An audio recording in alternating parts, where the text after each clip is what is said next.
കല്യാണ വൈഭോഗരേ.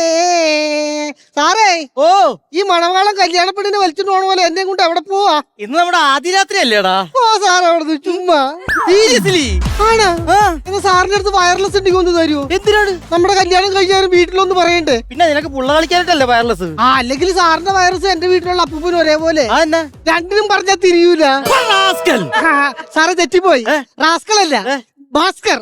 എന്നാ പിന്നെ ഭാസ്കർ റാസ്കൽ. ഇപ്പൊ കറക്റ്റായി. ഭാസ്കറെ, 36 വർഷമായടാ ഞാൻ സർവീസില്. ആണ്. അപ്പൊ ഞാനാ സീനിയർ. ഞാൻ 42 വർഷം സർവീസിൽ. പിന്നെ ഓക്കേടാ. ഏത് സർവീസില്? മോഷണം. മോഷണം ഒരു സർവീസ് ആണോടാ? അല്ലേ? മോഷണം എന്ന് പറഞ്ഞൊരു കലയാണ്. ആ കല നിനക്കില്ലാത്തോണ്ടാണ് നീ പിടിക്കപ്പെട്ടത്. നിന്നോട് പറഞ്ഞിട്ട് കാര്യമില്ല. സാറേ, എനിക്ക് സംശയം കിടപ്പുണ്ട്. എന്താണ്? ഇപ്പൊ നമ്മുടെ തെളിവെടുപ്പ് കഴിഞ്ഞാൽ അടുത്ത ഘട്ടം എന്താണ്? ഇനി കട്ടാൻ നിന്നെ ഞാൻ കൂമ്പിടിച്ച് കലക്കുന്ന. ദൈവമേ, അടുത്ത കക്കലല്ല, അടുത്ത ഘട്ടം. നിന്നെ കോടതി കൊണ്ടുപോകും. അവിടെ ചെല്ലുമ്പോ അവിടെ ഉള്ളവര് നിന്നോട് ചോദിക്കും ഹാജരുണ്ടോ? അപ്പൊ നീ എന്ത് പറയും? അവിടെ ജഡ്ജിയാണ്, അല്ലാണ്ട് നിന്നെ പണ്ട് പഠിപ്പിച്ച ബാലന്മാഷല്ല.